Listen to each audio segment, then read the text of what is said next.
WNST, Towson, Baltimore, and Baltimore Positive. We're positively taking the Maryland Crab Cake Tour out on the road.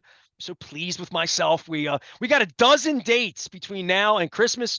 So jump on. We're going to be at all of our sponsors, all the awesome places, and we're doing a little off the track stuff as well. We're going to be at Gertrude's then at the BMA with Dan Roderick's promoting his amazing, amazing play. Baltimore, you have no idea. I am pimping for Dan because I've known him for 40 years, but because it was just such a great event. And I'm hosting lots of friends and sponsors, and I'm hoping this person might be there on December the 8th when we open as well. Wendy Bronfein joins us now from Curio Wellness and Far and Daughter. This is a special week for me because, like, not everybody gets to do cool things like I get to do in my life. Last summer, my Wise Markets friends took me up to Sunbury, Pennsylvania, a beautiful day, and I had to put my hair up because let my rock and roll hair, because you guys sponsor CFG Bank and the Rock and Roll Band. So I had to take my hair and I had to put it up in a little hairnet. And all the girls were having fun because I had to go through the ice cream factory. And the only question I'm going to have, Wendy, as I tour the Curio grow facility, I believe, here in Timonium, I have to put my hair up, right? Because it's like a total science thing, right? Yeah. I knew it. Beard net, hair net. So I have to shave this? No, you don't have to shave it. You have to wear a beard net. A beard net and a hair net and a Tyvek suit. When the plague came and everybody had to wear a mask and everybody's bitching about it, complaining, and my wife almost died twice in 14 and 15. So the smell of Purell on my hands, coming in and out of every room, and wearing a mask all day, every day in my wife's presence for 155 days, it wasn't all that weird. So I'm good. I'm good with masks. I'm used to it now. So anything else? I mean, I'm going to be in the Mike TV suit, really, right? Yeah. Booties, booties on your shoes. Yeah, so don't wear a lot of layers because Tyvek is not a breathable fabric. All right, so listen.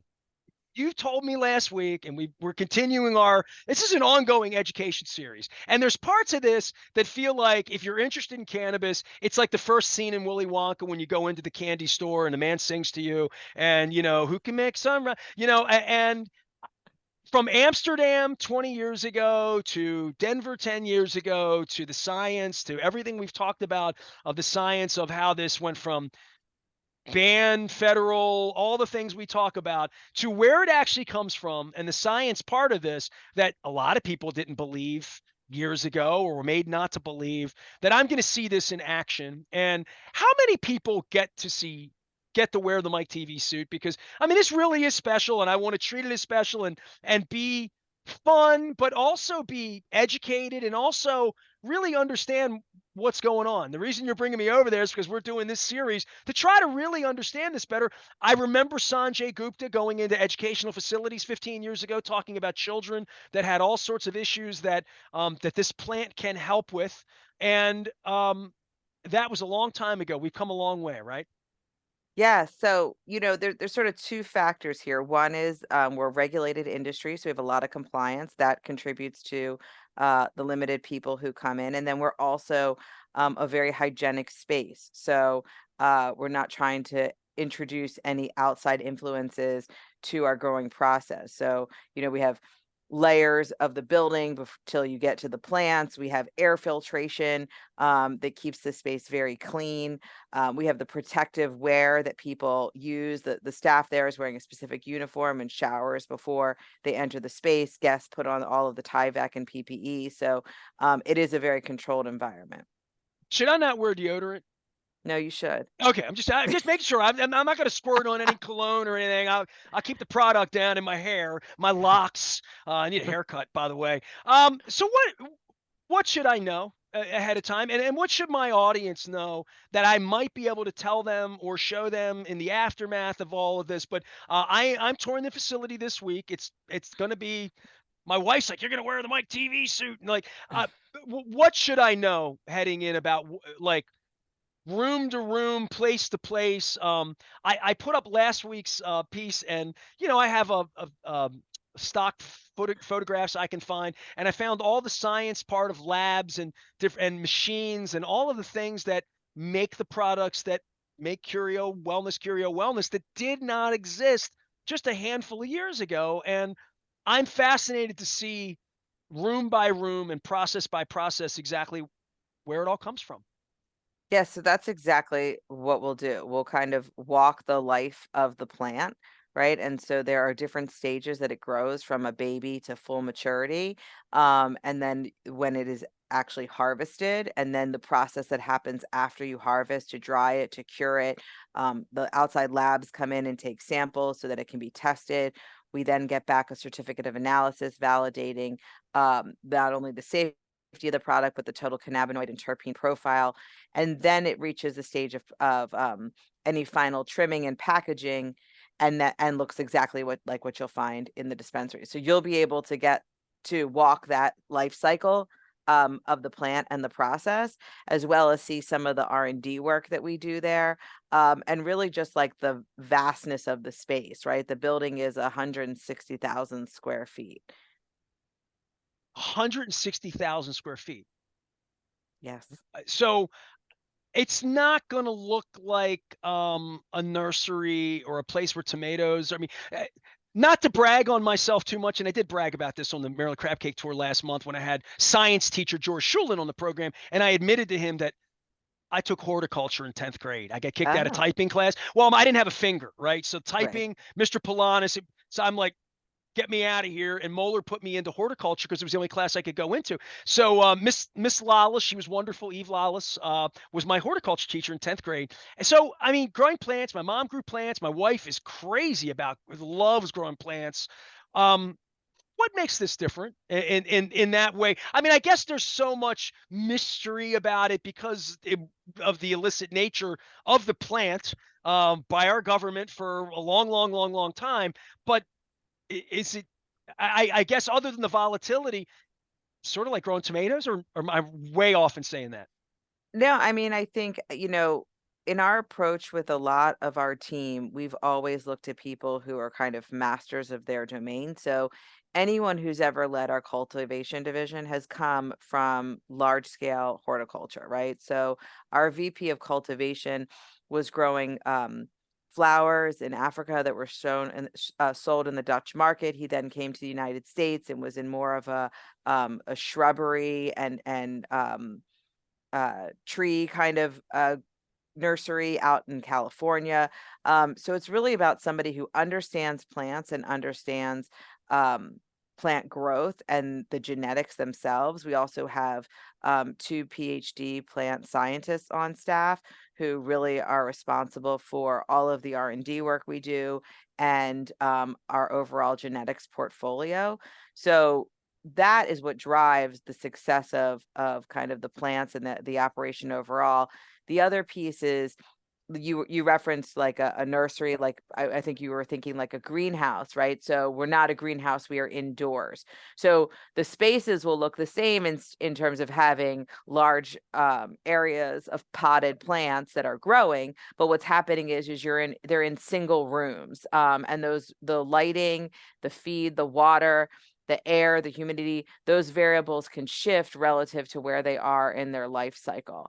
And And that's that not unlike cannabis is not the only thing grown in this sort of facility, right? Like I would think in lots of cold places they have 160,000 foot somethings where they yeah, plant you future can grow. Christmas trees or literally anything, right? Yes, and the reason that the horticulturists love this is because, they're playing Mother Nature, right? There's no like it's sunny, it's cloudy, it's raining, it's snowing, right? It's the temperature, the humidity, the CO2 factor, the light to the plant is all controlled by them, and they can create an optimal condition every single day, right? And so you can fully express um all the virtues of that plant by being able to control the variables.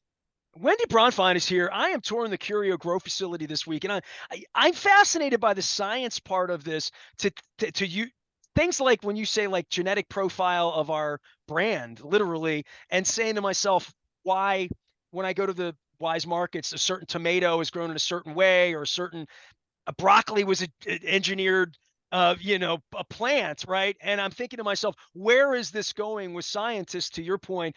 And I guess I think about it as a kid who took horticulture in 10th grade and trying to grow a black rose or try to find, growing different variables of different plants to find a tulip that would be a certain color. I would think we're really at the beginning from a scientific standpoint, because all of these scientists, and I'm sure there are young people going to college in different places coming up, but older folks maybe our age, weren't doing this in this way 10, 15, 20 years ago, that to be in the space where you can genetically engineer and alter a blissful wizard, a rum pie, these things that didn't Yeah. exist from a brand profile, but then to make it even where you're going to be 5 years or 10 years from now, we're only at the beginning of trying to figure all this out, right?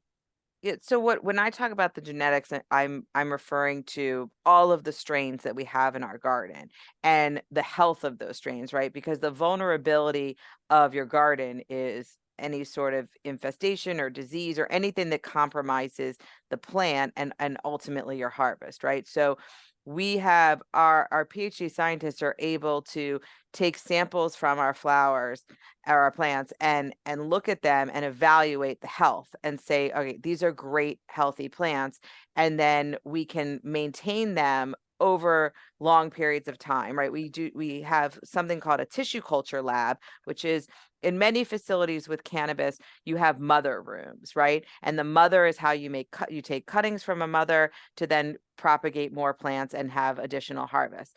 But you got to keep your mothers alive, and mothers are bigger plants. They need more energy, they need more space. Tissue culture, which is very common across horticulture, is being brought into cannabis now, like many things. We get more and more normalized over time. And so in this case, I would explain to you that it's very much like I use like an IVF analogy, right? So if we have a strain like Blissful Wizard, we would take a very small cutting off of that. It would be reviewed by our plant scientist team to evaluate that it's a totally healthy plant. It has no viruses, viroids, anything irregular to it. And then we would suspend it in a test tube where we can keep it healthy in for an extended period of time and know that when we want to grow it again, we can grow off of that tiny little cutting. So it's just like saying, okay, I made an embryo, they tested the embryo, they assured that the embryo had all the right chromosomes and appears to create a healthy child, and then I'm going to freeze it. And then I'm going to thaw it out when I want to use it later. Now we're not freezing, but we are suspending it in a way that it has healthy feed and the plant will stay safe in that encapsulated area until which time we want to grow, which also means that we can hold more strains in inventory because we don't need as much space for mothers, and we use less energy to hold all of that that large portfolio of strains that is in our garden. I guess When the only we thing I could did go ahead. I was gonna say, when we did our expansion, when we put on an addition to the building and we had to populate the new room, or the new rooms that were there, we were able to do that purely from our tissue culture. We had built up the stock and tissue culture that we were able to then propagate off of that, which was a really remarkable feat inside of cannabis. It's very normal, like if you buy, berries at the grocery store, the reason you have that consistency with something like a Driscoll, berry over berry, week over week, is because they use a tissue culture process. So it's a very normal technique in traditional agriculture, but cannabis kind of, because we've been relegated to the outskirts, we're able to kind of get these approaches brought on more and more to normalize our existence. Wendy Bronfein is here. She runs things at the Curio Wellness. Our friends at Far and Daughter. We're going to be over there on December the 15th, trying to put an event together. I'll pre-promote that. We'll get out there. I'm going to be this week at the Grow facility. You're already blowing my mind with the science part of this, and I would just say, as a wrap up, I think every person that's had a medical card over recent years, go to a place, and we don't have that right now. We don't have that right now, and I think that that's the part that you guys are getting right. That was probably the hardest part of this in the beginning, is saying it is a plant, and it's like finding a tulip in December, unless you know what you're doing and you have some depth. 5, 6, 7 years in, you can be a 12-month a year with a product, right? That's was very hard for your industry to do, right? Well, I think what you'll see is that for the most part, like until you've gotten to a mature stage of the plant, it's going to smell and seem like a lawn and garden center, right? The plant doesn't um showcase kind of the characteristics that you associate with cannabis until the final stages of maturity, because that's the terpenes coming out. That's when it smells like cannabis. But Blooming, you'll literally, it's yeah. when the plant blooms, right? Exactly. And what you'll also notice is that, particularly in the mature stage, that's where you'll be able to see differences between strains when they're in a room together, right? This one is taller, this one is shorter, this one is sort of like wispier, this one is more condensed, this one is darker green or purpley green, this one is really light and bright green. Like that's where they sort of show themselves to be distinctly different, is as it's maturing. And so in our garden, we're kind of we're looking for strains that not only appeal to the consumer, but like how do they yield? Do they give a lot of biomass, a lot of buds off of the harvest? Are those buds rich in the cannabinoids and terpenes that we're looking for in terms of the product mix we want, and that the consumers and patients are looking for in terms of their needs? And then ultimately, what isn't sold as flower is sold to our processing license and is used to extract the oil, which we'll also go over there. And so, part of that yield is important because they need that's the other piece of the puzzle. When I'm on the tour, and I'll do this for you, but I often when you get down to the end and you've got these buds that have been harvested, and there's big ones and little ones, and then there's trim. For Marylanders, I'm normally like, okay, this is like crab meat, right? Like you have your jumbo lump, you've got your lump, and then you got that filler stuff, right? The filler stuff is kind of like the trim that comes off of everything. And so all of that is what we use to extract, to get oil to make products. And all of the quote lump meat are the buds that people buy. All right. So anybody that is wondering, me getting interested in the science, I got interested in the science of crab, so I can teach you something. All those crab houses that all the crab meat you find in containers, female crabs, because the males never go to the pickery. It's the females that go to the pickery. That's why the meat's so sweet, because it has orange roe in it, because it's female crab. If you get it in season, even Venezuelan crab meat, Maryland crab meat, same thing, because the males, the bigger ones, all go to Costas to go on a table at $10 a crab. So similar. How about that? Yeah, Wow. you like that? They I would love that never, they would fact. never send a jumbo crab to a pickery. Never. So anyway, how about that? Wendy, you got to go because I know your time's short. I will see you this week. I'll be back to report next week. Our friends at Curio Wellness, partnering on all things we're doing for our 25th anniversary. Countdown has begun. We're 23, moving to 22 this week. You can find all of that out at BaltimorePositive.com.